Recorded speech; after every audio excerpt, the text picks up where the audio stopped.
Okay, so next point, just like you have in your book there, is meeting the Ontario COVID-19 requirements. Back a year ago, it was a definite requirement. Today, it has changed. Things has changed on most sites. You're not required to have that, but it's still written in the book because back then we were going through the COVID-19 restrictions, and that was the reason for that. Access to transportation. Yes. Uh, like we said, someone said earlier, they've lived on the west side of Toronto all their lives. And that's good. And some people want to live downtown and work, stay downtown. But the thing with living and working in one spot, you kind of limit your opportunity, your chances of expanding, your chances of working on different projects, right? So it's not 100% necessary, but we suggest that you have access to transportation because some job may be in Peel, some job may be in Durham, some job may be in York, or some job may be right in your backyard, like the Finch line, the Eglinton line, and the Relief line that's going to be downtown. You just jump on the bus and it's half an hour, whichever way you go, right? But to open yourself up to more opportunities, I would suggest that you consider having transportation because when you're a member of the Carpenters Union, right, you can work anywhere in Ontario, right? You can travel to any province around Canada and work, right? Not because you're a member of Local 27, the Carpenters Union, it limits you. You can transfer your membership to anywhere in Canada. And that's one of the good things about working union.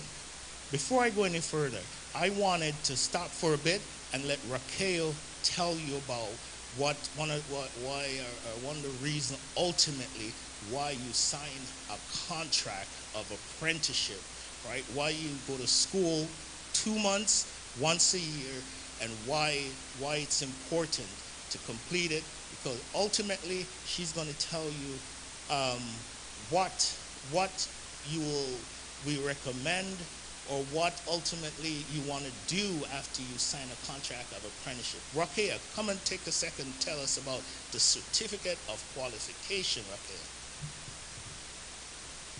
Thank you, Chris. Hey, everyone. Good afternoon. Thank you so much for the invitation here. My name is Wakaya Gay. People call me Rock.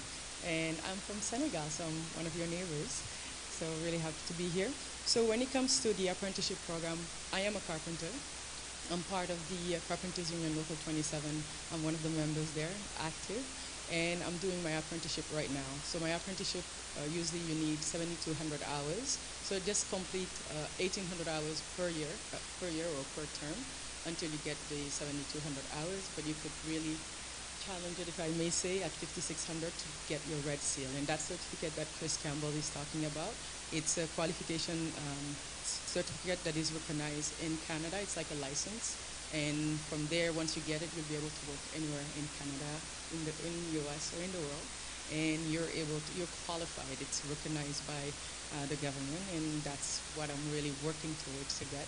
And the beauty of just getting the certificate is a life-changing experience. You get to be able to build tangible, like where you walk, you go anywhere, and you see that you build that. You are part of that project. These infrastructures that you see outside the subway, you see also the hospitals. You being at a hotel or in your apartment or your house or your condo, we build that. So it's really something that is really rewarding and an amazing life experience. So I'm a carpenter and a proud one, and just I know like as Africans we're always told, oh, be a doctor, be an engineer, be a manager at a hospital, but being a carpenter, if for instance we really had the knowledge and like we were saying here, everything is about knowledge and being informed.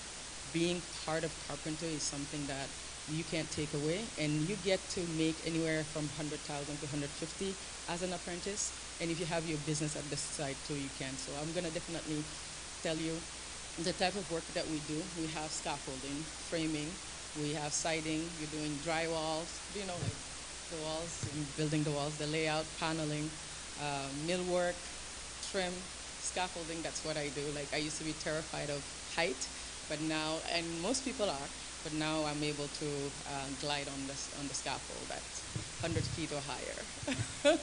So it's just really amazing. And the different type of opportunities, like what you could do really being as a carpenter, you could be either like as a journey person or safety, health and safety representative, a superintendent, coordinator, manager, project manager, because a lot of people are really interested in like managing projects, so on and so forth. So you could do that too, or be a field engineer, um, Minister of Labor representative, and just being part of the union is there's the sense of belonging, and I don't know how to say it, but it's just really life fulfilling and very nice. What I could do also, and oh, you know what people don't know about being part of the carpentry. We have the fair wages, and you start anywhere from 23 and change, but with vacation pay and additional things that are added, so you bring home as a first year apprentice $25 an hour, which is really good. But by the time you are a journey person, within those 4 years, you can make anywhere from 58 or 65 an hour. So a lot of people don't know that, but you have pension and as well full benefits. And So what she's talking about benefits. So one of the things I'm gonna in a second I'm gonna call my colleague Mark Lewis up to tell you about is about diversity. I'm the diversity representative, but I want him to tell you some more about um, the efforts we're making to to um, to make our membership or staff more diverse in the future. Going forward, Mark, Mr. Mark Lewis, can you come and talk about diversity for a second?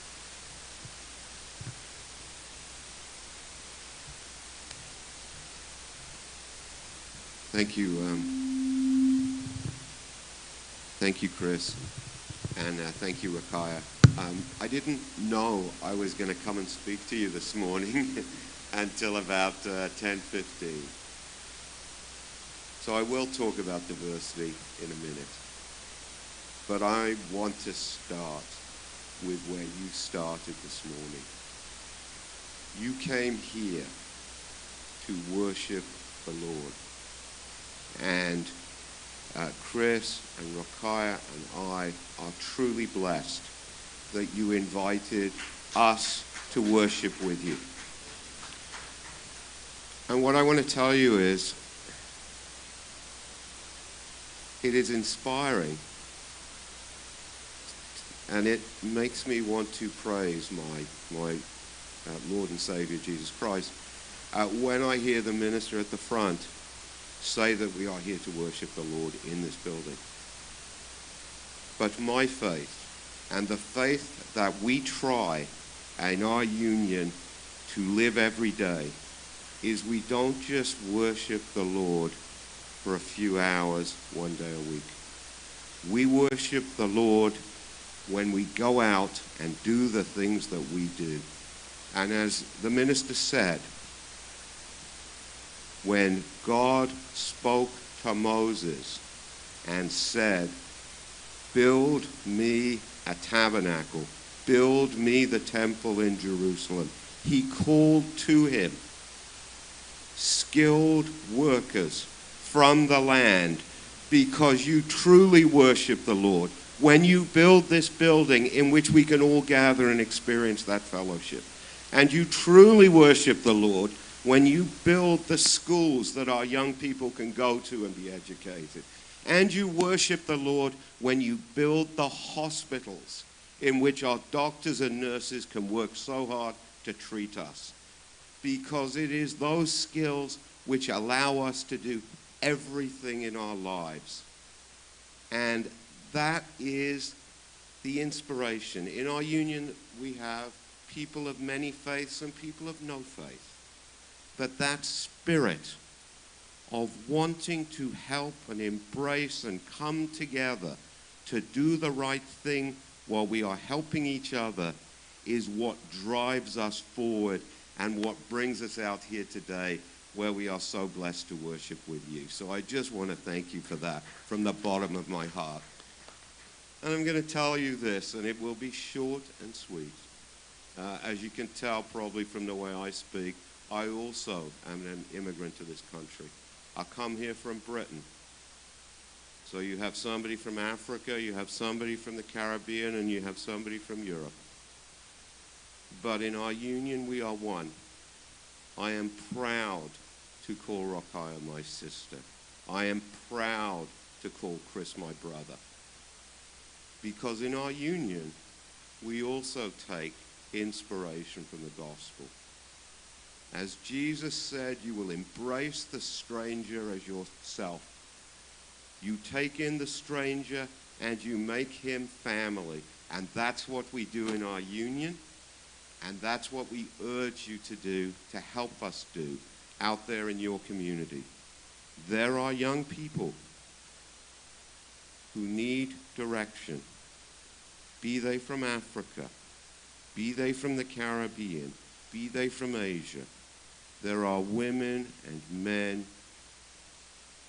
who are looking for something to do. And in our union, we will take everyone. As Chris and Rokhaya said, we train you. From the first day you step onto one of our job sites, you get $23.50 an hour. And it goes up from there. As Rokhaya said, for immigrants, there's always the pressure to be educated. The children of immigrants feel that pressure. You've been brought to this country. You've been blessed by everything that Canada has to offer. Please go, get educated, raise yourselves up. And if you want to go to university, if a young person wants to go to university or college, wonderful. But there is another way. Our apprenticeship programs are every bit as valuable an education as you will get at university.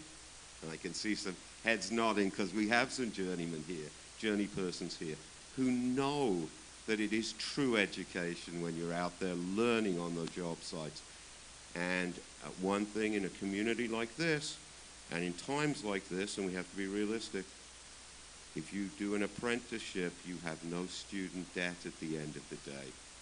You earn while you learn.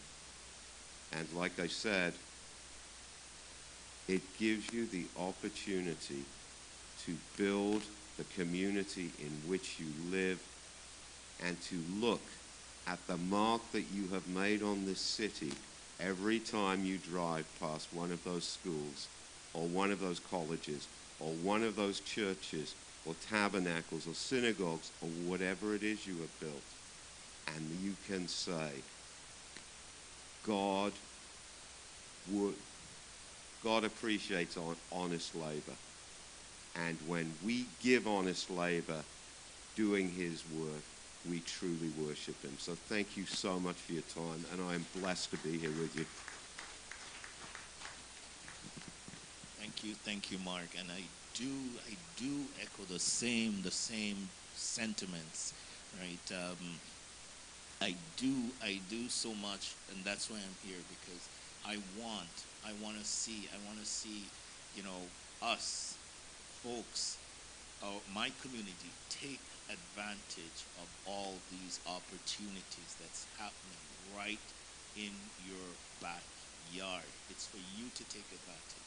Today, before you leave, I echo, I'd like you to take one of these booklets. Not necessarily, you may be my age, right? So you may say, okay, I can't stand a career today. But it's for your nieces, your nephews, your sons, your daughter, your cousin, your neighbor. Take it, spread the word, because that's what we've been doing. We've been going to all the different community events, institutions, and just letting everyone know, look, things has changed.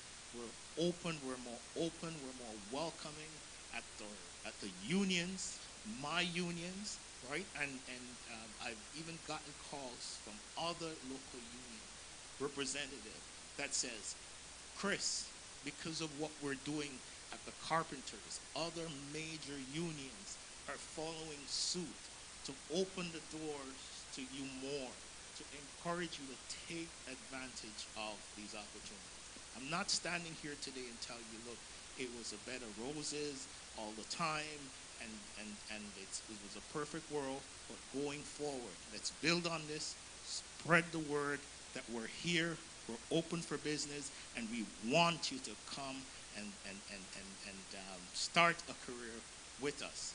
But so thank you for listening. But what I want to say is, I have a question. I have two questions, right? I kept mentioning where we're located, and I have a couple sweaters here. I know it's the middle of the ceremony, but I have a couple sweaters here. So just by a raise of hand, is there anyone here that knows the address of the Carpenters District Council? The first person to put up their hands. One? What's the address? 222 around 3 Dairy Road. You're the first one. You got a prize. We have two of them? Okay. Okay, great. All right. Is there, okay. What local union or what trade are we representing, all three of us? 27.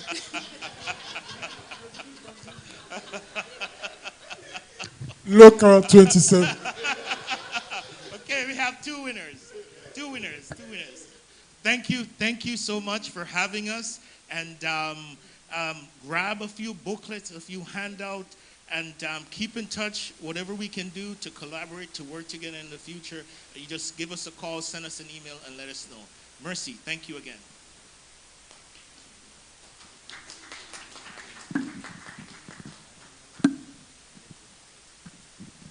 Praise the Lord. I believe you can do better than that. Well, thank you so much, Chris, for this opportunity. And we sincerely appreciate it. God bless you. And we just want to ask if there's any question and answer from what they have explained to us. If you have anything that you need more clarification and you want them to further explain, or the one I can handle. So, question time. Yes. Good morning, everybody. As I said, my name is Konyola Lajimiji, and I want to thank the facilitator for the program. My question is, somebody who is coming back home with some level of education, like trade tests, like from back home you have a technical or like a trade test. If you want to get into the union, do you have to start from the scratch again, or there is a level that will be omitted where you start? So that is the first question.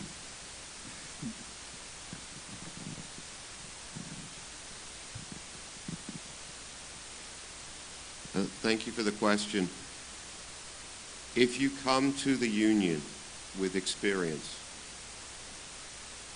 in the trade, wherever it is, we will assess it and we will take it into account.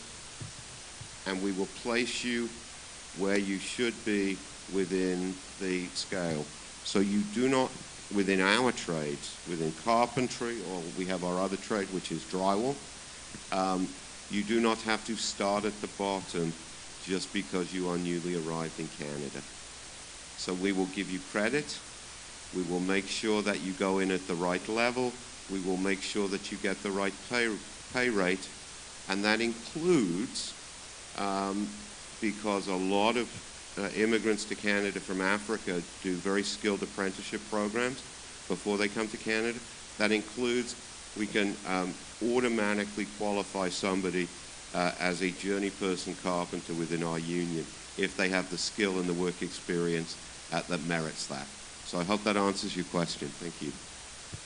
Your number two question. My number, the question number two is, how many years does it take you to become, is it a journeyman or master? Okay, so to become a journey person carpenter within our trade, it's a set number of work hours it's and 3 periods of schooling.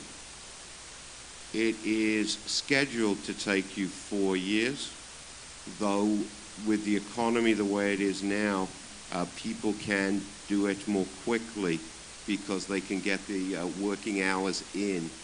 So we have people who reach their journey person status in 3.5 years. You can also take it slower if you want. And one of the great things about Local 27 right here in Toronto at 222 Roundtree Dairy Road, as you all now know, we do our own in-school training. So you can take the classes right with us. You don't have to go to a college or anything like that. And it is also free to you to do that in-school training. So, sorry, that's a very long answer to your question. Somewhere between 3.5 and 4.5 years, I would say, is the answer about what it takes you to become a journey person carpenter. Okay, the last question.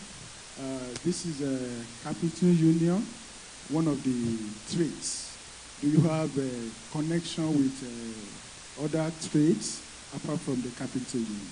That's the next question. Okay, so within our union, we actually have 3 trades.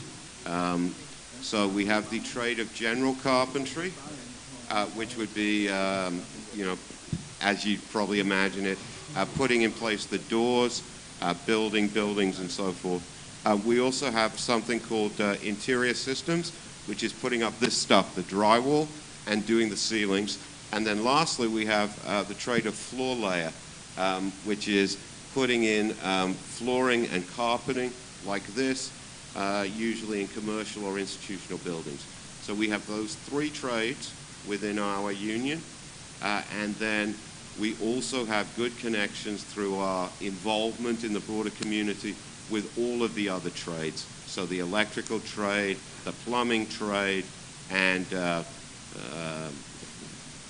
I'm kind of drawn a blank, crane operators, all of the other trades that you would think of, because perhaps somebody comes and they try carpentry and they're thinking it's not for them. I mean, we encourage them to stick with us, but if they don't want to be with us, we can help them, point them in the right direction to go into a different trade. Okay? All right, thank you. The last question. Is there something like incentives if you are coming to the carpentry union, like other discipline? Oh, government is doing this for you, come and take this free, come and take. Is there provision like that in the carpentry union? Right now, because of the shortage of skilled trades in Canada, and in Toronto in particular, there are all sorts of programs that we have through government, all levels of government, the city, the province, and the federal government, to help young people become journey persons. They include grants for tools, so some get transportation allowance. For some programs with our young women, it covers childcare, because if they're learning the trade, they might need some help looking after children. So there has never been a better time in terms of support to come in. And I'll say one other thing. We have just recently done new programs with the federal government where we have millions of dollars to give out to our companies, because if you become an apprentice, you're going to be employed by a company, and to encourage companies to take new apprentices, right now we are giving them $5,000, and then if apprentice is from a designated group, which includes newcomers to the country, which includes people from diverse groups, that can double to $10,000. So not only can we register you in the trade, but we have a real ability to get you out there working right away right now through all sorts of government programs. Okay? Thank you. Yeah. Thank you so much, Mark. I have a question. Is it too... All right, yeah. Thank you very much for coming. We really appreciate that. So I have a suggestion. As Mike was talking, that idea came to me. Then I have a couple questions. So my suggestion is for those who are in the trade and who belong to the Christian faith. So I think it would be a good idea to, as you're building the house or the projects, to speak the word of God into the building. For instance, if you are building a school, you can just prophesy that for as many that will be in this school, there will not be any shooting, there will not be any killing. The people that good that will live there, God will minister life to them, something like that, to speak the word of God into the buildings, because you are making the foundation. That's a suggestion. As a matter of fact, it can actually be your ministry. Just like a nurse, for instance, will be praying. You don't need to say it out, even within you, that are these patients, God will touch them, something like that. That can be your ministry. So that's number one. So my questions now, a couple of them. So with the way the global economy is right now, people are afraid there may be a recession or something like that. Is this job recession proof? So that's the first question. Because people are afraid if I go this now with all the investments, 4 years of doing the training, became a journeyman, then the fear is that if there are no constructions, no buildings, there may not be work, people will be out of jobs. So what we want to say about that? So that's the first one. The other thing is that we're talking about benefits that are available in the job. So what are those benefits? Okay. Maybe the third one, I don't know if you're noticing all these questions, but those who may have advanced education, for instance, those who have interest in construction, but they have advanced education, maybe they have a college degree. Is there anything for them in this trade, or what can they do? If they are still interested in construction, but they have like a college degree, so what would you suggest in that? So like Mark said earlier, if you approach us and you have post-secondary education, college, diploma, university degree, yes, you approached us. You approach us, and whether it be the College of Trades, they will evaluate your academic standing, or you could go through the Ministry of Training Colleges and University and have it evaluated, and they will tell you what level they will place you at in your apprenticeship, or they may just give you a standing as to if you're an industrial electrician or you're a construction electrician, right? So it doesn't necessarily have to be the union doing that. I think another part of your question is you're being an immigrant, a newcomer to the country. You have limited resources, and money is tight to get in the trades, right? We provide training, we provide the facility. We probably even help with the subsidizing of training, right?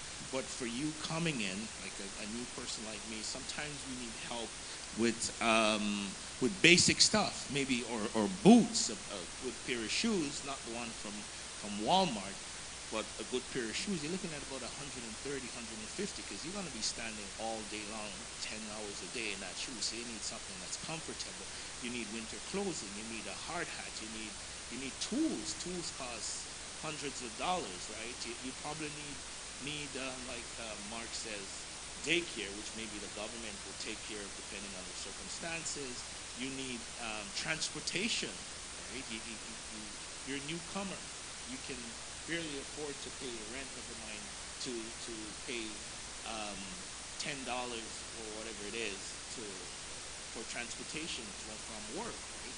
So what we've been doing, or what myself and representatives have been doing, sometimes when folks approach us and they need the assistance, what we do, we connect them with community organizations that specialize in pre-apprenticeship courses, specialize in getting assistance from the government, the various levels of government, for that individual to help them to get started. Because after a couple weeks or a couple months of you getting started, you'll be on your way. You probably won't need that assistance anymore with your tools. You get a good set of tools that probably last you for life. But these organizations, maybe like Toronto Community Benefits, Building Up, I think we have folks here from Building Up that can attest. These organization helps you to get going, access employment, and various others that I can't tell you off the top of my head. But yes, they're there, and the representative, like myself, being the equity diversity person of the union, I could recommend and reach out to any of these organizations to help you as new immigrants to get going in the trades. And like we said, 222 Roundtree Dairy Road. Okay, and I will go back just quickly to the question about the economy. Nobody can predict the economy, though I tend to agree we will probably have some downturn next year. That said, there are billions of dollars worth of infrastructure investment in the pipeline already, which has either started or is ready to start. Subways, all the stations associated with subways, hospitals, long-term care homes to look after older people. All of this has committed government funding already at a time where we are losing people in the skilled trades in Canada and Ontario at the fastest rate we've ever lost them, as people of Chris and I's generation start to retire. Okay? There has never been a better time. Can I promise you, you will never be unemployed if you join our trade? No. But what I can promise you is there's going to be lots of work. And the beauty of joining a union like ours, even though we have Local 27 here in Toronto, we have 17 other local unions across Ontario, and you can go and work in any of those areas.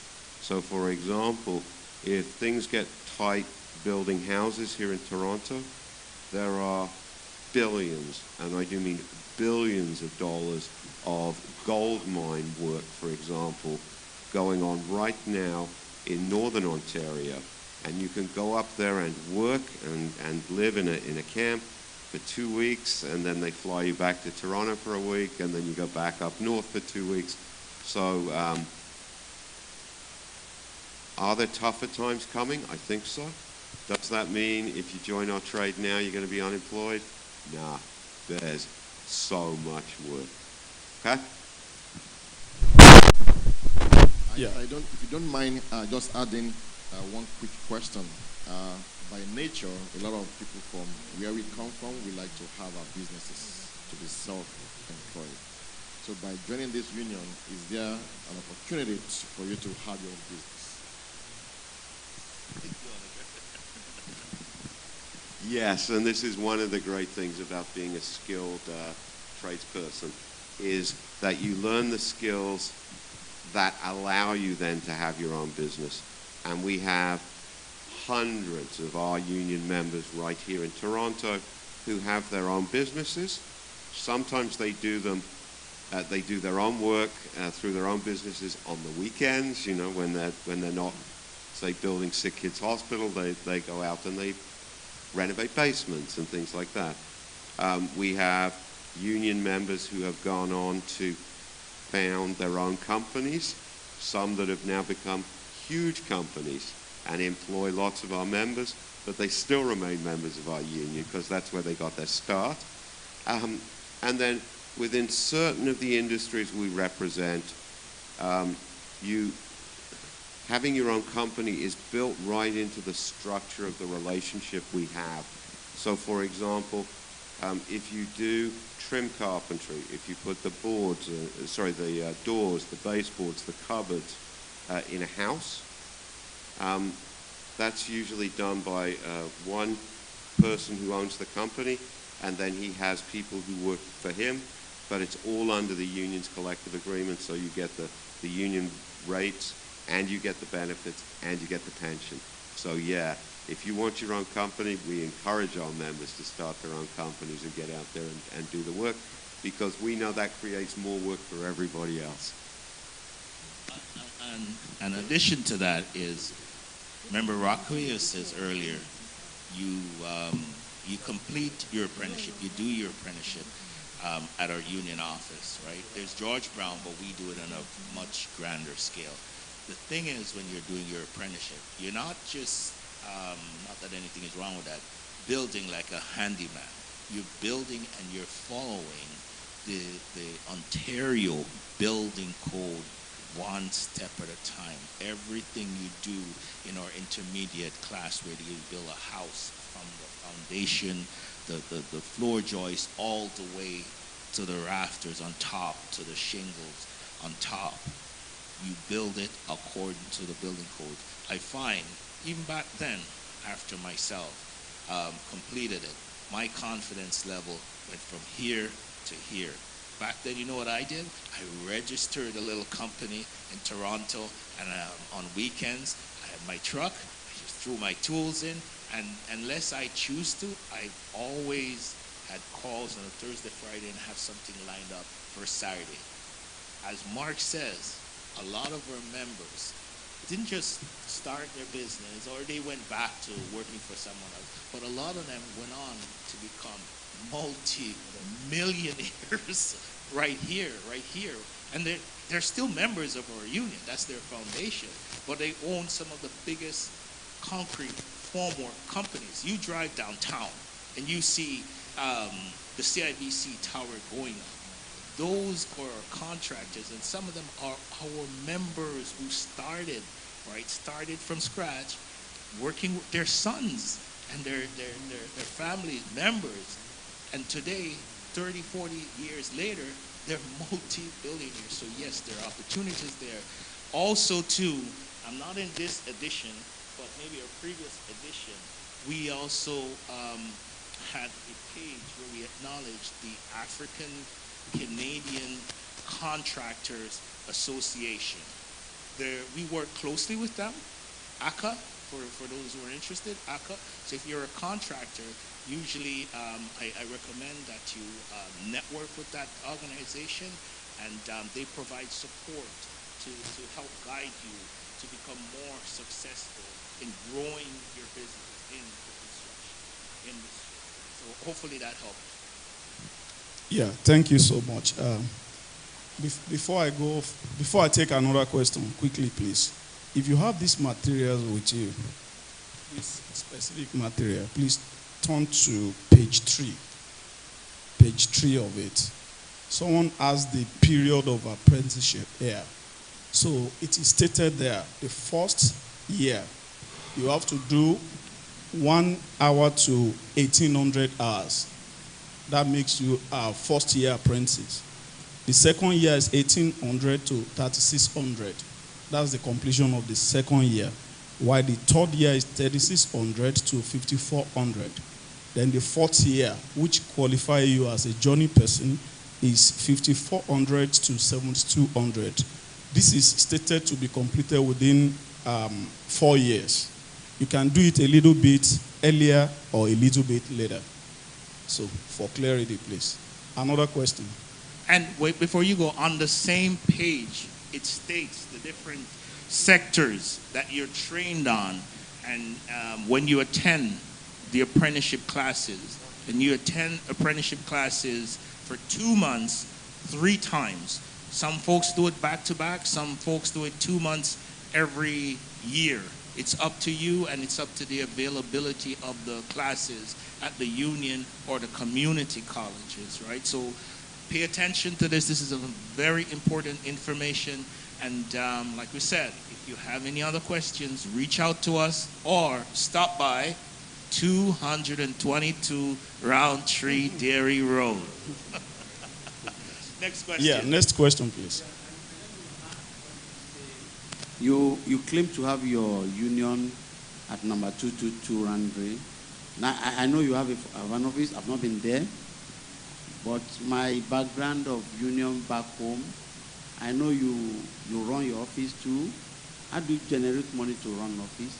Supposing I become an apprentice today and I finish, do I need to pay back? Maybe we have union dues, member pay union dues. I don't know whether you get what I'm saying. We had a union pay, member pay union dues. Yeah. The union dues is being used to run the office of the union. yes. Okay. This kind of union, I will see it as informal sector union. I don't know whether you get me. So the question is, how do you generate money to run your office, to meet your daily activities? Yeah, you're right. Our members do pay union dues. That's what keeps us going. For Local 27, it's $25 a month to stay in good standing. Okay? So yes, obviously nothing comes for free. I wish it did. But yes, our members pay. It's about being part of the union and to get the benefits and so forth, to get the representation, to make sure your job sites are safe. And $25 a month, I think, is a pretty good bargain. I'm totally in agreement, right?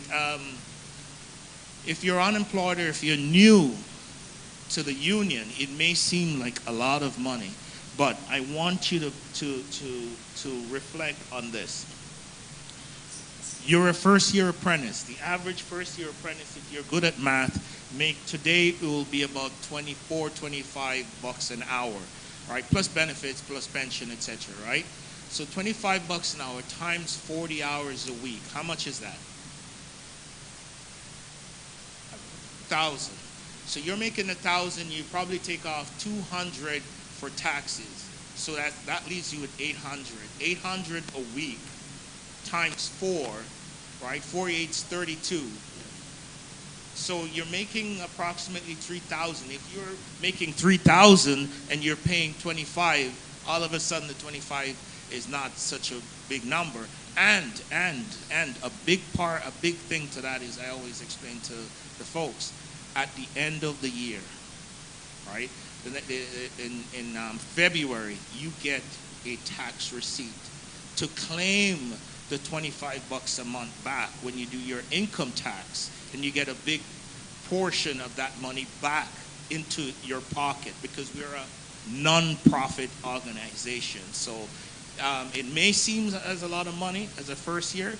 Now look at it when you're a journey person. You're not making 25, you're making about 50, 40, 47, 48, almost $50 an hour times 40.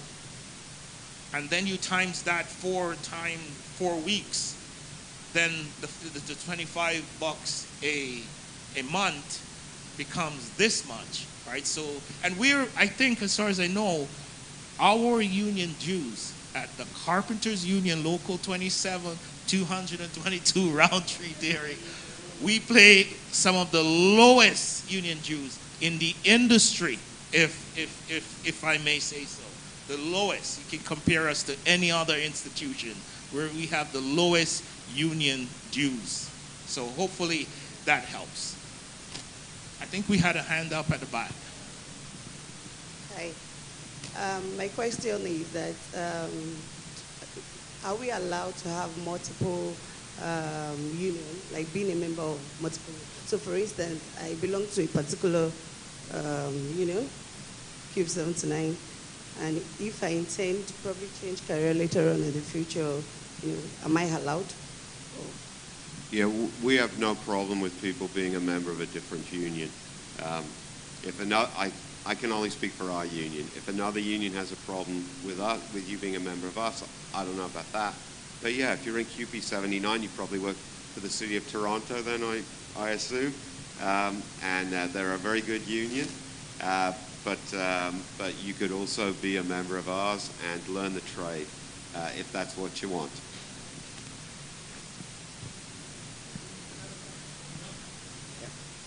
Yeah, good afternoon. I was just going to ask for young and upcoming students like me. For young and upcoming students like me, who still want to pursue post-secondary, is it possible to or is it recommendable to juggle post-secondary with the 4 years you're saying to become a whole journeyman? Or do you have to just choose between post-secondary or this union thing? You might want to not try to do them both at once, because you run out of hours in the day. But more and more of the apprentices that we're getting on job sites now have done post-secondary degrees either at college or university, or are in the middle of doing one but need want a year off or something. So you can combine them both, and we encourage it, and we'll give you credit for whatever we can. But to do both at the same time is probably you run out of hours, and you need some sleep, young man, at some point in your life. Thanks. Yeah. How often do you meet with your members? Is it possible, like we have sometimes ago, the truckers, they had issue with government? Can there be an occasion like that where the carpentry workers union can have issue with government? And how do you fight it? Okay, so the truckers issue was a separate issue. We're into construction, but nonetheless, we meet with our members once a month, the second Tuesday of the month at 222 Roundtree Dairy.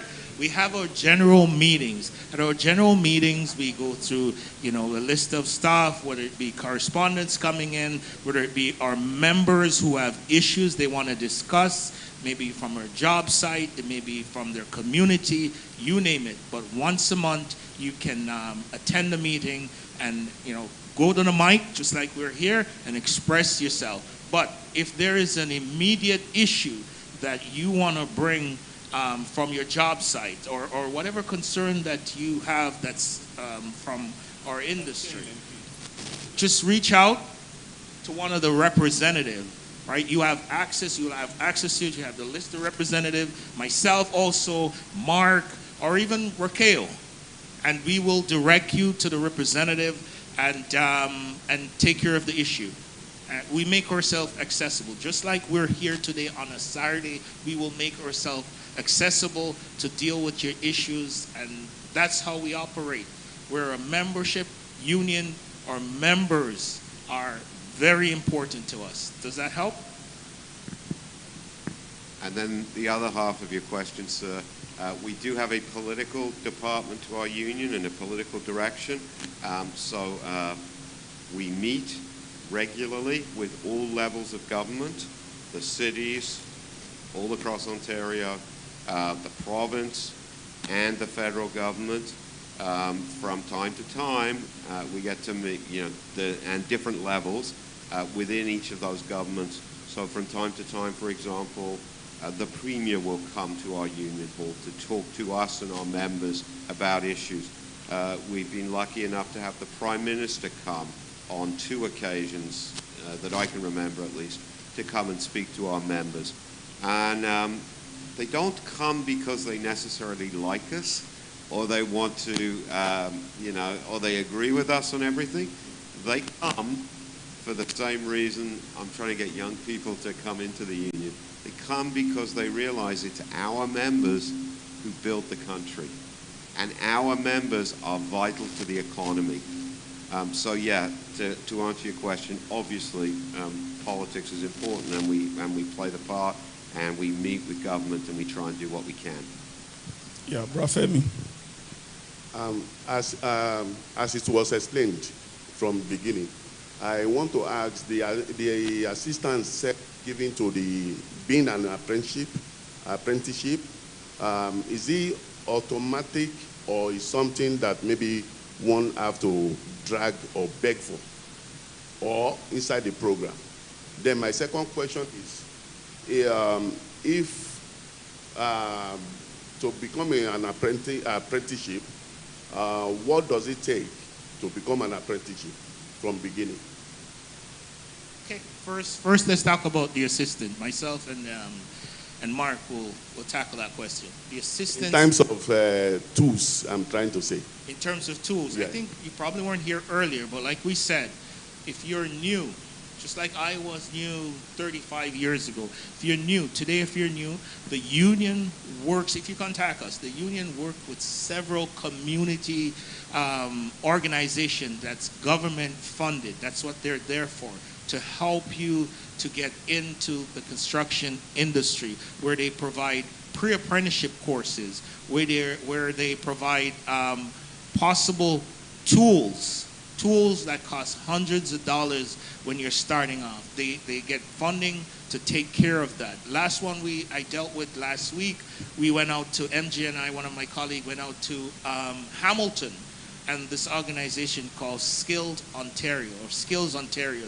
They were handing out tools to new prospective apprentices to get in the union. And that organization travels around Ontario. Within Toronto, you have Toronto Community Benefits Network. They're connected to about 120 different community organizations, right? Within Toronto, I'm not talking beyond Toronto. If you write it down, Toronto Community Benefits Network. You call, you ask Rosemary Powell, or I can email your contact, and she will help you to either get the tools you need, or she will direct you to whichever agency that will help you to get started in terms of your tools. I think earlier mentioned the shoes, the simple construction shoes. You're looking at about $130 just for shoes. You need jeans. You can't wear dress pants to work. You need jeans. You need a jacket, especially if it's winter. You're a member, yes, we will give you a jacket from the union.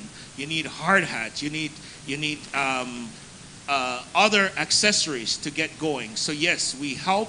We work with the unions. I mean, we work with community organizations. But we also help once you get to our training center. We also help, and in a lot of cases, we even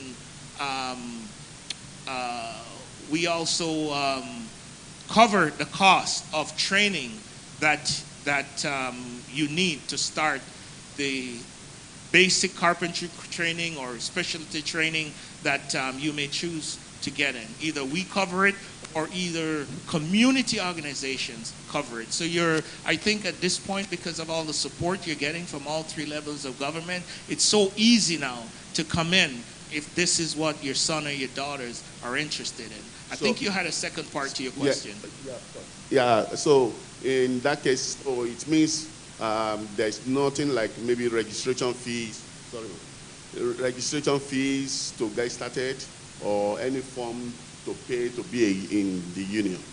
There are registration fees when you walk through the door. Yeah. However, I'm the equity diversity representative. My working with my College of Carpenters coordinators, we have the ability to take care of that, or we can work with community organization that takes care of the cost of joining the union, the initial registration fee to become a member, the initial possible fee to do a course at the union, right? If that's an issue that will stop your son or your daughter who's passionate, who's driven, who wants a career, if that's a stop, you call us, or you come by. Okay. It's our brother. And I'm going to say this because this is what motivates us. When you ask the first question, you asked, can I get this, or do I have to beg for it? Being in a union is about not having to beg. It is about standing up and being proud and doing an honest day's job, but getting an honest paycheck for the work that you do. And as Chris said, we'll help everybody to get in. But once you get in, you start earning the money. And like you said, your question on the tools, first-term apprentices are not expected to have all the tools. I don't know what you had when you started, Rakai. Maybe a tool belt and a hammer and a pencil and a tape measure, something like that. As you start moving up, you become more skilled. You need more tools, but hopefully by then you've earned enough money that you can go and get them. And now you probably have more tools than you know what to do with, right? So yeah, we will make sure, as Chris said, we want young people. And if young people want to be with us, we will make it happen for them. Okay?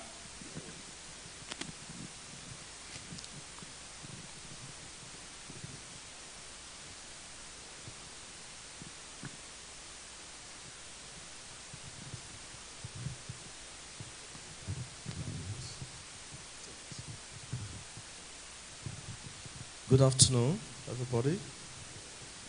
Let me first and foremost commend you for this initiative.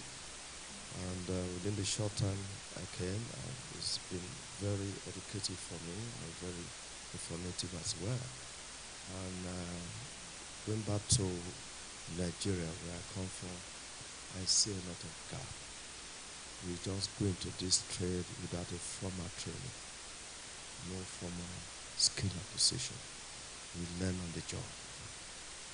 You know, my question is, how can people from my country get admission into this college, and how do we get the necessary requirement in terms of coming over to this place, you know, to be admitted? Yeah, so what does it require? Thank you. So yes, so just quickly, I'm not sure where you came in, sir, so I apologize, but we talked about this a little bit. If you come and see us, the first thing you're going to be asked is, have you worked in construction before? And we will take note of all your history. And if you have worked in the trade, even though you don't have the formal training, but you can do it because you work next to carpenters who showed you how to do it, then we will credit you for that. And we can put you anywhere in our pay structure that your skills and your work and your productivity merit. So we have people who walk into our union who don't have a certificate, don't have any formal training, have never been to school, but they are such good carpenters. The next day they're earning $50 an hour plus benefits plus pension. Okay? So if you have the training, if you have the real life training, if you've been to the College of Real Life on construction sites in Nigeria, we can take that into account. Yeah, I think that's the first part of the question. The second part was the possibility of bringing international trainees, apprentices in from Nigeria, to be specific. Okay, so great question. We are trying to recruit workers from wherever we can. Okay, from Africa, from Europe, from South America, from the Caribbean, from parts of Asia. Okay, the problem that we have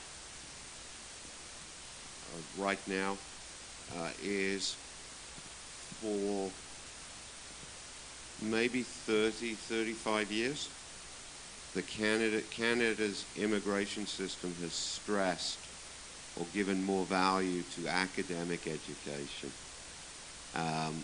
which is good. We need people at every level. But like I try and tell the government, it's no good bringing in more university professors if there isn't anybody who can actually build your universities for you. So we are working with the government on that.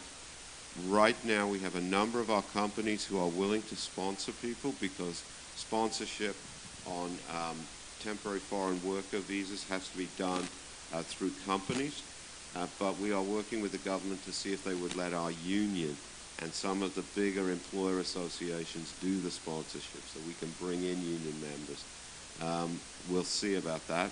We've been working on it for a long time. We also, and I'm not going to, I'm not going to be willfully blind.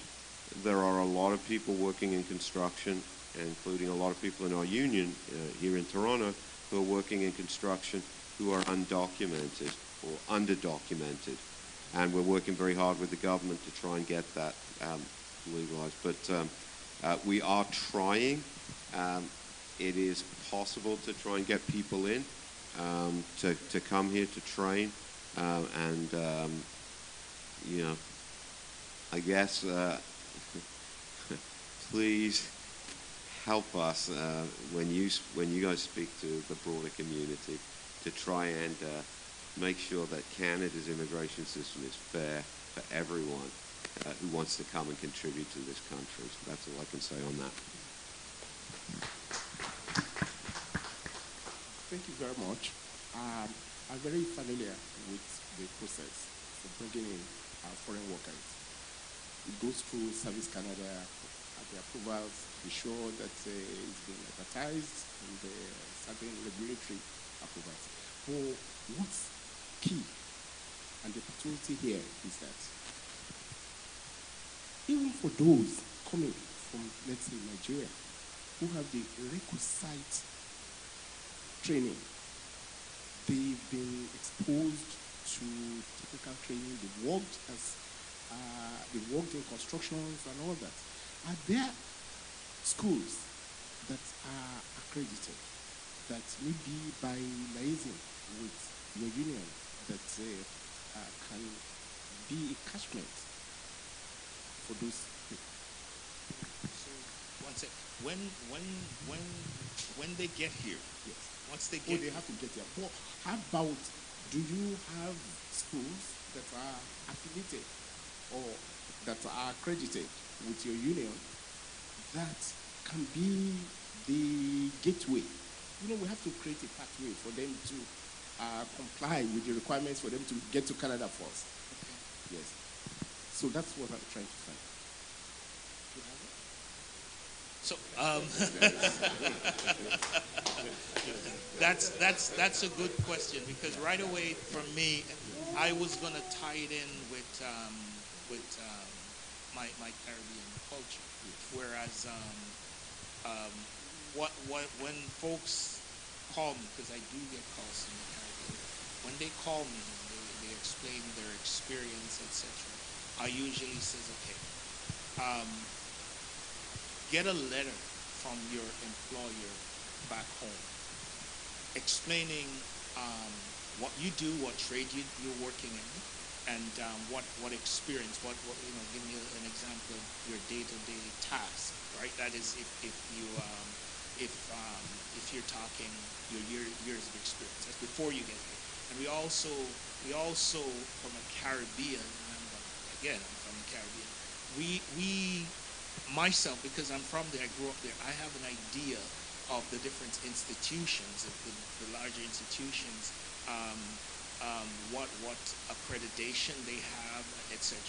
But that's a good question. When it comes to West Africa, that is something that I am not really familiar with, but I'm willing to learn. So this is something for me as a representative. I'm willing to sit with you and get familiar with it and see how we can collaborate and make things grow. How's that? Brother Olushino, he's one of our leaders here in our church. So we will actually leverage on his contact. We will follow. Like we've got people who have the requisite experience. They work in construction. Yes. Is what? Yes. They've worked in construction. Lots of competent people. But how do we create a pathway for them to get here? Okay, so right now, the only pathway which exists is if we can find an employer who's willing to take them as a temporary foreign worker. Yes. That's hard, but it's not as hard as it used to be. And we reach out because we're the union. We don't actually employ anybody. We just put them to work. But right now, there are lots of companies, big companies, that are looking for workers. And if anybody can give us the places where we should tell them to go look, we will gladly pass it on and we will gladly help them. Like I said, what we would like and what we tell the government they should do is, okay, let employers sponsor temporary foreign workers if they want, but let us as a union sponsor them as well, because that would then give us a real ability to not only go out to West Africa, but to all parts of the world, to establish those links. And Chris has some already with some technical colleges in the Caribbean, and we have them in various other countries, so we could bring people in. And the last thing I would say on this point, it's sort of related. People come here as temporary foreign workers to work in the construction industry on a 2-year or a 4-year work permit. Yes. But right now, within our union, we can help them, and we do this, for free because we need people. We can help them transition through provincial nominee programs after they've worked for a year in the construction industry. They are eligible to transition from being a temporary foreign worker into a provincial nominee program, and they can get their permanent residency status. And I have to tell you, I love the smile because it makes me smile inside. One of the greatest things, joys that I get to do in my job on a daily basis is you get to tell somebody who came here from somewhere else in the world to work really hard and built our community, and you get to tell them, hey, look at this. The government just said you can stay here and you can become a Canadian and you'll be a Torontonian just like all of us. And it's the best feeling. So we got to have more of that. Yes. Look, Chris, I not as experienced as you are, but it's something that I've gone through in the past. Just in the last 3 months, the company that I have interest in just brought in about 40 people from Mexico. But it was specifically, Service Canada specifically gave us approval where we can bring people from Mexico, hotel attendants. So, but I'm aware that if there are training schools where people can actually gain admission into, maybe for training, maybe for 6 months, for maybe short courses, for those who already have the trade experience. And then those are the opportunities that will really work. Okay, so I don't know what the company you were working for was applying for. Yeah. I can tell you this. Yeah. The companies that we deal with are bringing in temporary foreign workers from every part of the world. From Mexico, from South America, from the Caribbean, from Europe, and from Africa. But if you want to come as a temporary foreign worker to work in construction, you have to have the experience, right? You have to, and it doesn't mean you have to have the papers, because lots of people don't, but you have to have had some years of working in construction. Okay? Yes. But so that's one focus. But I also want to get back to stressing. Okay. We want to train young Canadians to do this work as well, right? So because I see we got some new people at the back who might not have heard everything. We want young people in our industry, And if you want to be with us, boy, do we want you to come. That's one of the points I always talk about at this organization that I'm also the chair of, the TCBN, where the conversation came up so many times, and I express, yes, I'm an immigrant. I am for bringing in folks, but I'm also a father of 5 young adult kids. And so I have this passion also where I say, yes, we have to balance bringing new people in with also opportunities for the kids who are here looking at the job sites, wanting a chance to learn a trade, a chance to become union members and start a career on these good paying jobs. So it's a balanced approach, but like I said earlier, I am willing to sit and work and see what possibilities are there to collaborate with one of the institutions there, because I'm more of a Caribbean person. So I have no problem myself and possibly Mark doing that. Good? Thank you so much. We can continue this question and answer for so many hours more. But because of the advantage of the young folks in here, what brought me to Carpentry Union? Yeah, I need to say this so that maybe that will encourage someone in the house. I was a branch executive for Nigeria Limited, Nigeria, for like 25 years. Working as an engineer for the company for 25 years. When I got here, I wanted to proceed in engineering.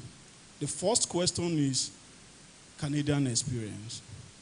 I've never worked here before. Where will I get Canadian experience? I tried all I could. What they told me is you have to do this course, that course, this course. But I need money. I have people back home. I need something that will give me money even while I still study. But the route of going for engineering here is so difficult. Then someone advised me, why can't you go through the route of trade union? Look at 27 carpentry. When I got there, I said, well, for me to now start as a carpenter, I thought the name carpenter still represents the usual carpenter I know back home. But there's a lot of difference from that I used to know. So I said, okay, how much will I be earning? Because I know how much I earn before I get there. I still brought that big money in and say, yes, we are in town. Not knowing that my experience there cannot compare to the experience needed here. I don't have that training. I don't have so many machineries that they are using here that I've never seen for my life. Now, I have to enroll. But the first question is, what is the financial gain there? How will it benefit me financially? The guy now said, okay, Google it. How much is the young graduate earn in Canada? I saw it. How much does Johnny person earn in Canada? We both search for it. And it's about times 2 of the graduates. So, so I can even earn more than graduates as a Johnny person. He said, yes, that's how profitable it is. And I have to go for that route. I don't need Canadian experience as an apprentice, but I'll be earning $25 per hour to start. The first day I get to the site, you earn $25, and it grows. They increase your money every year that you promote to another level. So before you even finish your training, you qualify to earn more than $30, more than $40. It is something that we should consider. You don't need to go to university first before you make it here. In my own company, we have a lot of university graduates coming to sign up for apprenticeship in my company. I don't know if it happens everywhere. Even back home in Nigeria, we have a lot of graduates, master holder, coming to carpentry workshop to come and learn. So that's the route now. So please encourage the young folks. This is the time. There's nothing to lose here. It's win-win altogether. So God bless you. Thank you so much. Okay. I told the question that maybe what does it requires to get it started. If the required determines the working permit and all that. Oh, yeah. They explained that before you came in. Rock, please, can you? Yeah, what you require is you need the 4 safety certificates, like WMS, confined spaces, working at heights, and 4-step of health and safety, occupational health and safety. Those are the 4 required safety certificate you need in order to start. Once you already, like they answered earlier, once you already have your government documents, you're eligible to work in Canada, being 16 years or older. But after that, once you sign up as a member with Carpenters Union, then you need those 4 safety certificate. Then next day, once you activate the do not call list, like just a dispatch, you get dispatched to go at a job site. But if, for instance, you have 0 experience, it will always recommended to do the pre-apprenticeship program. We offer at the CCAT, and from there you learn at least how to read the tape measure, how to calculate, how to do the layout, so on and so forth. So directly afterward you can start working. Yes. Yeah, just Rock was talking about the courses. If you sign up for the union, so you're $25 for your month, you sign up then for the confined space, the working at heights, the WMS, and the construction awareness course. Those are free. Sorry, if you allow me 30 seconds. To kind of buttress the question asked by one of the young men over there in our community, it is almost a must that the kids must go to college.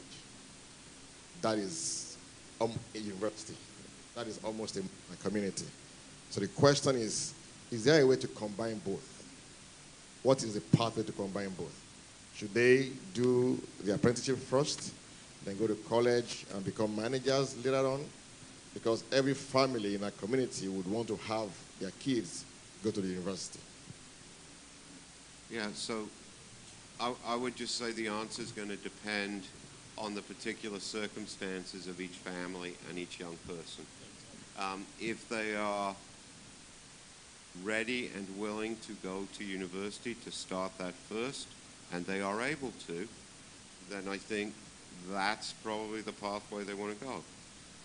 But likewise, if they want to get out there and work for us, then that's, they should start their apprenticeship first. And just because as we pointed out, the apprenticeship is a 4-year program based on the work hours, but you don't have to do it 4 consecutive years, right? You can do 2 years and then you can take some time off if you want to go to university, and then you can go back to it. So I'd say it's going to depend on the circumstances. I would say this, though, for any young person, be they a man or a woman, if they want to go into these sort of technical jobs, they want to be engineers and things like that, it's always good to have the trade, because engineers look at drawings, but our members actually get to build what's in the drawing. And if you can do both, you have a really good pathway forward. Like for me, for instance, my parents also always said, go to the university, go to college. I did construction engineering at George Brown. The only thing is I wish I knew about Carpenters Union back then, 22 years ago, because right now, like with going to George Brown, you take OSAP, or if you have the money, you pay for it. It's extremely expensive. Whereas we have youth who finish high school, 17 years old. I will tell you, like Robin, for instance, she finished high school at 17. She's now 21, journey person, 0 debt, and has her own crew and is right now leading an entire team.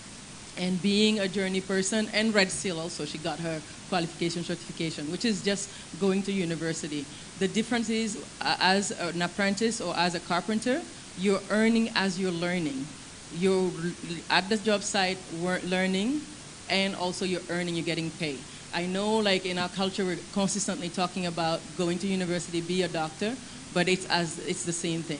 Perhaps it's something like it's just that mind shift, being aware and knowledgeable enough as to what you can get out of it. Because at 21, you could already have your own house, already have enough money saving, and the more you work, you're also putting money into your pension.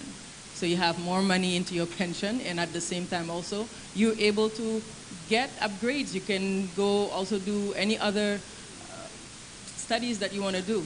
But remember also earlier on the presentation, it was saying you could either be a project manager, you could be a health and safety representative. There are so many different roles that you could do, just like right now, Chris Campbell is one of the vice president at Carpenters Union. And he's been doing this for 32 years, like the tools, being in the tools, so on and so forth. So just think about the chance that you could have, for instance. As an engineer, he was saying earlier, you could go Google and see how much an engineer is doing, how much they make, and look at what a journey person or a Red Seal person makes per year. You will see a huge difference. So also, too, I want to share, look, I'm a father, like most of you here are fathers and grandfathers, etc. And I have 4 boys and 1 girl. One is finishing up Wilfrid Laurier this year. My number 2 is into law enforcement. Number 3, he's a 4th year apprentice with the Carpenters Union. Number 4, she is at University of Ottawa. Maybe she go medical science, maybe she go politics. Number 5, he's just being a high school kid with his video game. But I encourage them to pursue their goals, their dreams. But again, as a Jamaican father, I say, look, make sure whatever career you choose, make sure on Friday you can buy a loaf of bread, because you're not going to live with me forever. So in other words, it's all depends upon your circumstance and your choice. Look, I am from the Carpenters Union. I've been a member for 32 years. I am biased. I'm going to say carpenter all the way.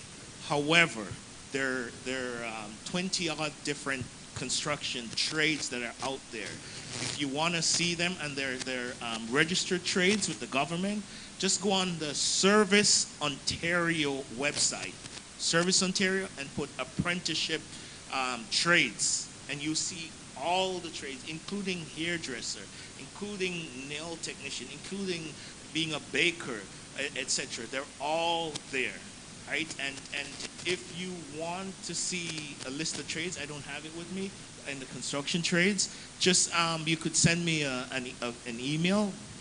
That's my email over there, or you have my business card, or you reach out to Mark Lewis or Rokeya, and we'll send. I have a list of all the construction trades. We could send you a list of them, and you could, at least have it for, again, your neighbor, your friends, anyone that's interested. Okay, so keep that in mind. We're just going to say carpentry, but there are other options out there. Does that help? Yeah, I would like to ask a question as well. I think I'm going to be talking on behalf of the women. I can see just only one lady raised up her hand, so I'm going to direct my questions to Rokeya. In terms of the trade union, I believe that safety comes first for especially women who would like to join the union. And when we talk about construction and carpentry, we can't oversight accidents in any kind.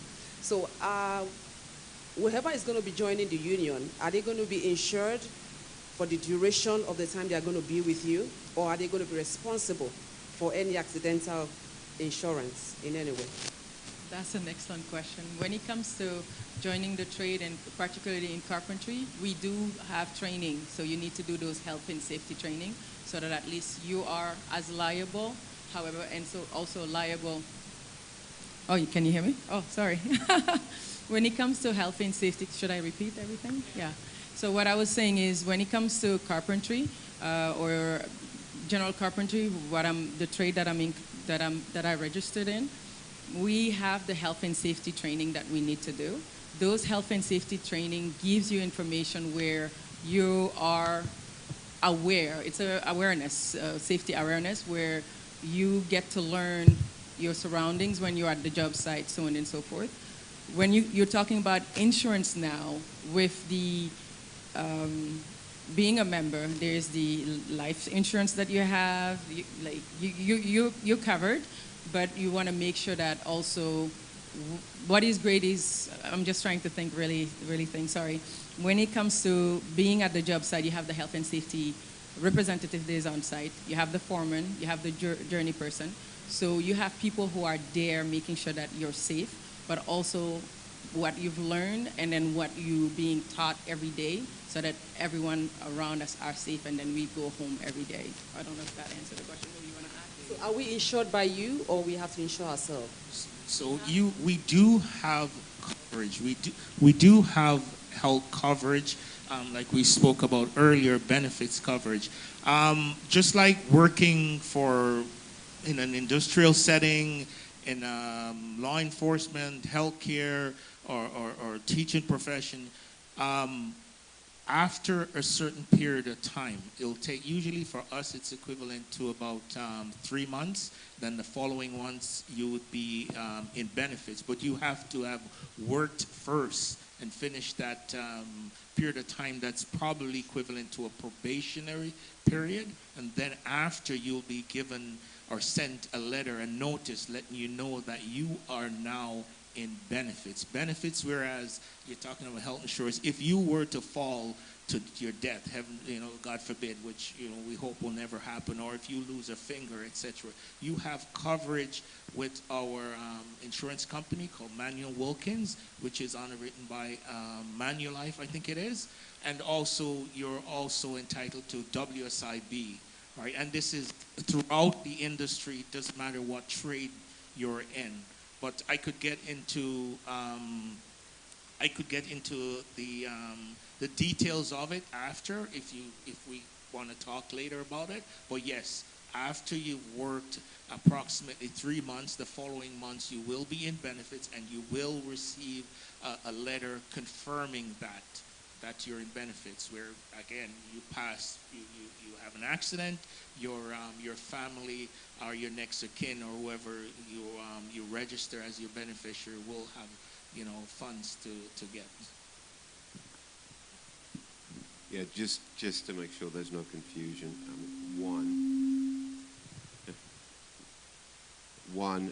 As Rakaya said, the aim is to try and make sure everyone goes home safe to their families every night, which is why we train our members to the highest standards on safety and make sure that everyone has the proper safety equipment, including their hard hats, their goggles, their harnesses when they're working up high, and that every site that we have has a certified safety person who's there for the union, and representatives are out there enforcing the safety. If you have an accident, and I just want to make sure you understand what Chris was saying. From the first day you step onto a job site, you're covered by WSIB, which is the government insurance scheme, and will provide a certain level of income replacement if you're injured. We have 2 lawyers and various other staff at the union, and their sole job is to make sure that you get the maximum that you're entitled to from the government if you have an accident. And then, as Chris said, after 3 months of employment, then your benefits should kick in, and at that point you have additional coverage. But to answer your question, no, you should not have to be providing insurance if you're working on a union job site.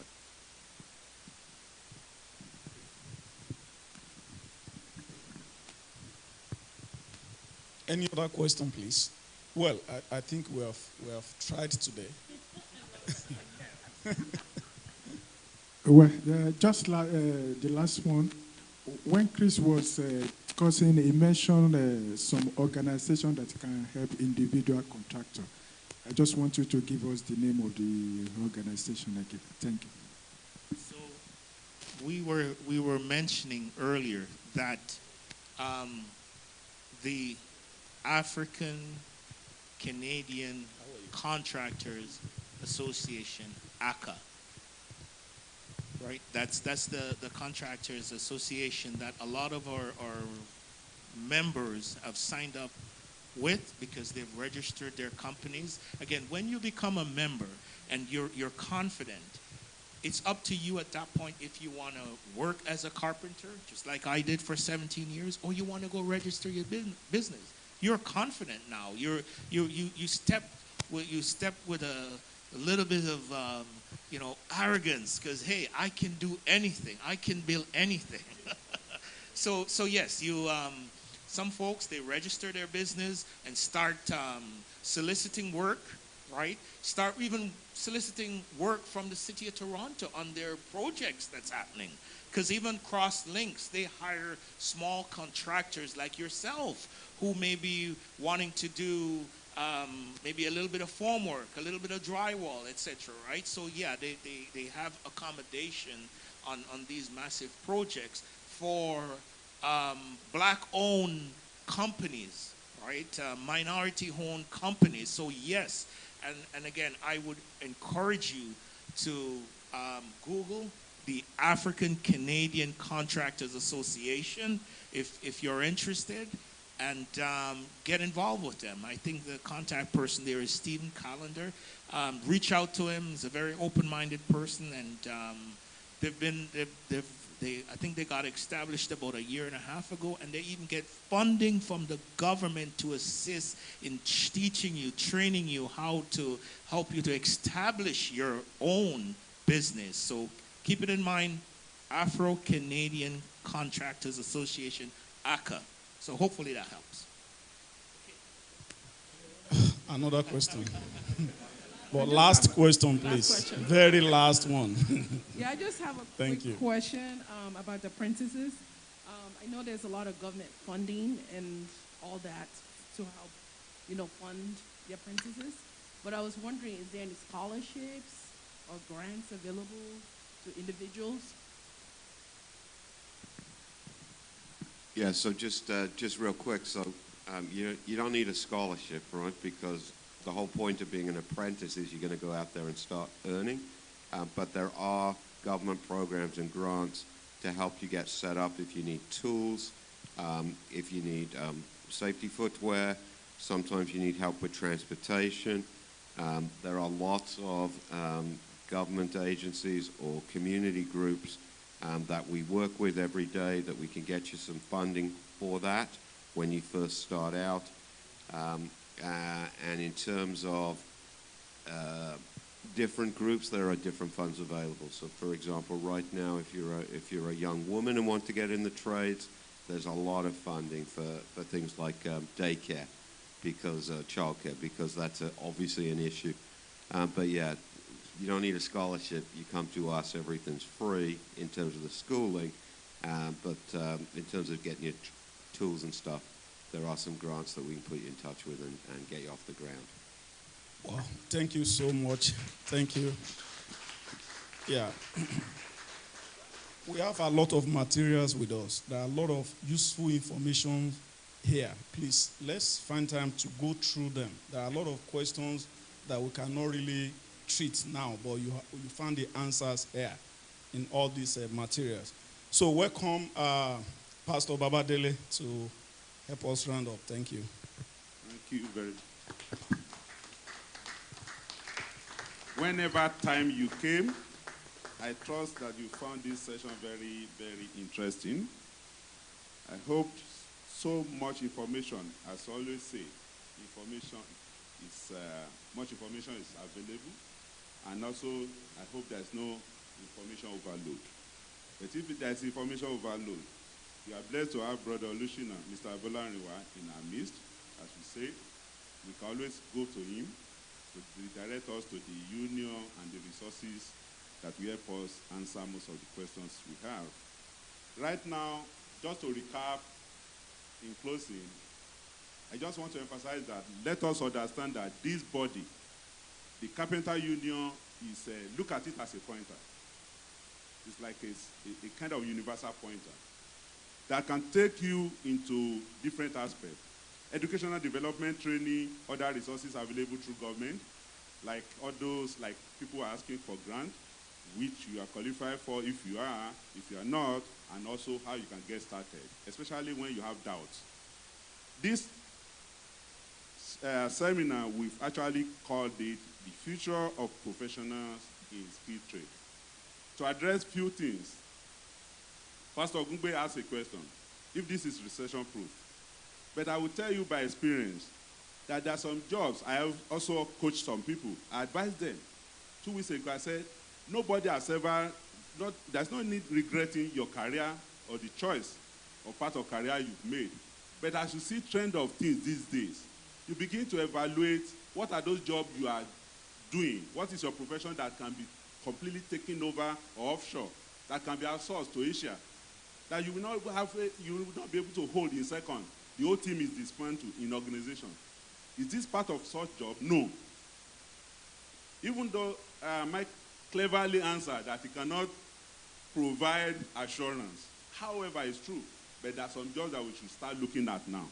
That no matter what it is, you cannot leave this ground. Healthcare. Can you be caring for old person in India? You cannot. You must be here, you must be here. So we should look at that, the sense in those professions. It's very critical now that you look at where you are, you live in Canada. What profession are you pursuing? You must be where you are to guarantee or to have a kind of safety valve so that you don't get to a job and you just see your own team. The whole team in an organization dismantled. And he said that it's being done from somewhere very remote. So we look at that. And the other thing is the question was asked. And truly, the young ones and the adults, the parents are here. Before, everybody will refer to our places where we came from. Be a graduate, be a graduate. As a parent here, will you now be confident if your son come up, Dad, I'm going to study carpentry?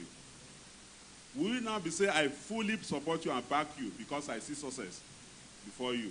So those are the questions we begin to ask. As the young folks are, because it's also about the young one seeing future in that, and also the parent seeing future in that. I know the time is well spent. Unfortunately, sorry. We didn't turn up on time, but at the same time, we will just quickly round up. Because this is a very important thing for us. We are a community, a minority that is always marginalized. And because we don't have knowledge in this area, we continue, but we want to stem it. That is the thing. So therefore, we really, really appreciate this representation and representatives of Carpenter Union. As I said, a pointer, which if you want to go to school, if you want to know what resources you can access, come through this, they will also always lead us. And we believe that if we have another opportunity to have them in our midst, I'm sure Chris, Mike, Rocker will not hesitate to be with us. So it's not going to be first and the last time. And we really appreciate them. So Rock, thank you for coming. Chris, we really thank you. In fact, I've been speaking with you on phone. It's like you are more ready than we ourselves. He said, Tokwe, okay, we are on the same page. I know the expectation. I'm ready for you. I will also ask him again that we are located in social address. Say, don't worry, I know the place. So it's like he was very ready to come to give us, share with us this knowledge. And Mark, thank you for being with us, patiently extending the time. We know we were supposed to end this session by 1. Extending by another 1 now is not a joke. We appreciate your patience, and God bless you richly in the mighty name of Jesus Christ. So we rise up on our feet at this moment in closing. Let us lift up our hands to heaven. Let us thank him for the knowledge. If you are here when Chris was telling us a remark about working for Christ, one thing he said is, in our daily endeavor, wherever we work and we discharge our duty, let us see that we are discharging that duty according to the dictate and the recommendation of Christ, because that is how we serve the community and the humanity where we find ourselves. So let us thank God for where all this knowledge that we have received today, that it will do us good, and that through the knowledge we shall be preserved in the mighty name of Jesus. Let us appreciate him for this session as we are bringing it to close now. In Jesus' mighty name we pray. Amen. Heavenly Father, we want to appreciate you and thank you once again. We thank you because everything has been arranged and planned by you. And that which you have delivered to us, as we go to sow it, Lord, let us profit by it in the mighty name of Jesus Christ. The knowledge that you are giving to us today, let it bring light into our life in the name of Jesus Christ. In Jesus' mighty name we pray. Amen. So there's a key here, just an announcement. Somebody forgot his key. I believe it might be vital. The key has there are 3 keys in the bunch. So if you...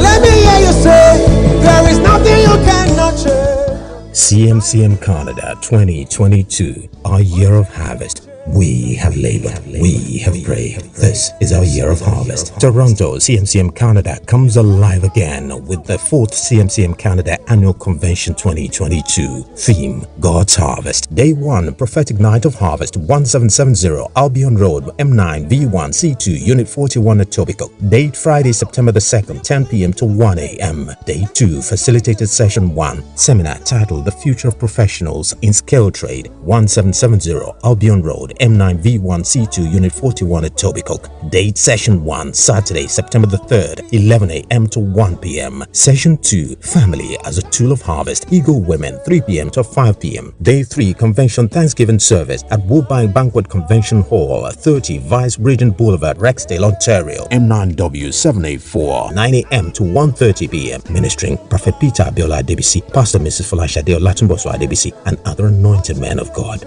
Come, join us, because our God is able.